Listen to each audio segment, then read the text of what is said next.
and spend about 5 minutes on that, or 10. So here you want to build what you've done, take the techniques that you've learned in 403. You can use the same wiki if you want, but you want to address one question, okay? And this is really about those hypertextual practices and the hypertextual techniques. The practices are 3T2L, and the techniques are the things that you do inside of TiddlyWiki to engage in linking and tagging and transcluding, okay? So the first question, and you can choose one of these four. First question just says, how do we use those practices so that you as designers can create interactive texts designed to engage and inform your readers? So now you're beginning to think, I'm not just doing this because I can, but why am I doing it? I want to engage and inform my readers.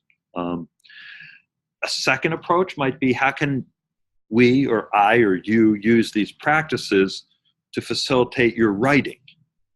So instead of saying, well, TiddlyWiki is a tool for readers, let's talk about TiddlyWiki is a tool for writers.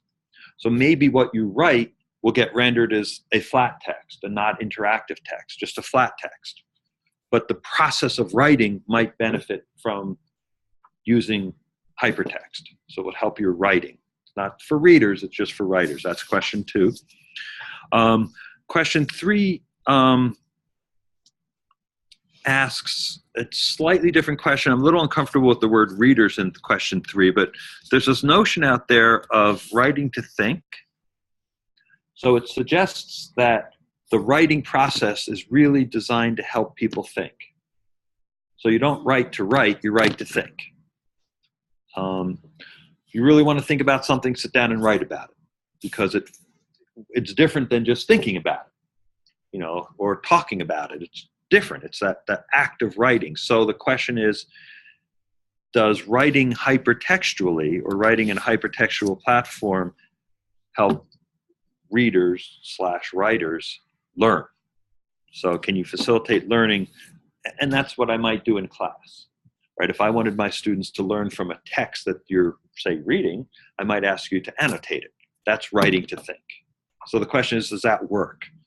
And how do we design those kinds of things so that we could get people to write to think? So that's an open question.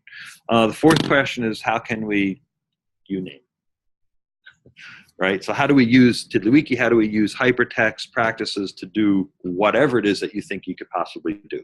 So pick one of those and think about it, write about it, do some research about it, and use your own experiences writing and designing hypertexts to comment on that.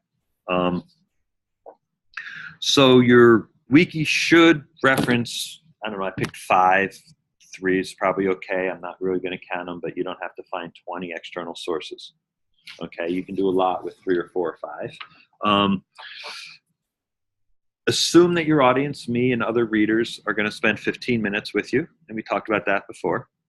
So I'm going to give you, it's like anytime you write professionally, you get paid by the word.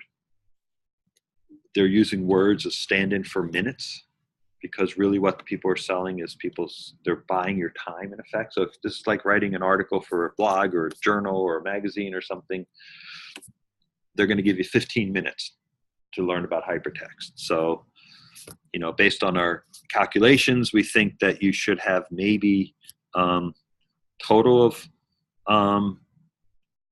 10 minutes.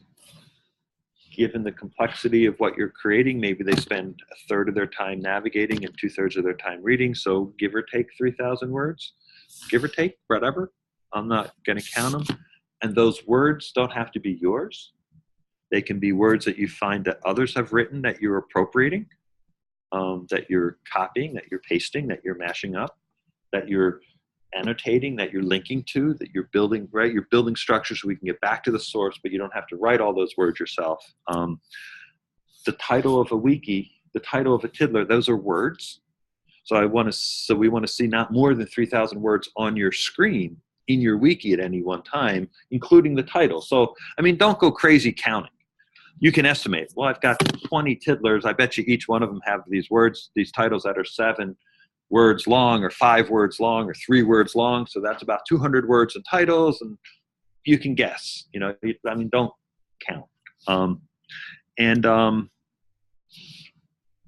Yeah, and then think about what it looks like when the person comes there. And so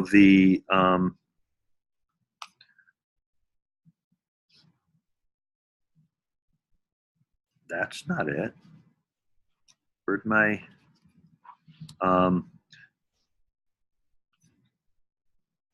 thing I forgot to mention was to set the default tiddlers in your project wiki so that it opens up on a place that people should be. Okay, and just to remind you, in the control panel, in the info bar, there's a list of default tiddlers. My sense is there's probably going to be one, maybe two. If you want to create a if you want to give some instructions for navigation, maybe you have that. But basically, one default tiddler that opens up and that says, here's my essay. This is my thing. So whether that's in the same wiki as others that you've built is up to you. But shift the default tiddler so that it's clear. It doesn't open up on a table of contents so that it's like, hello, this is what I'm talking about. Give it a title. You might decide you want to hide the sidebar. You might decide you want to learn how to do a table of contents in the sidebar to guide people. So this is a chance to sort of do a little bit more design work than you've done in the past. So, okay. So let me stop with my workshops there. So we've got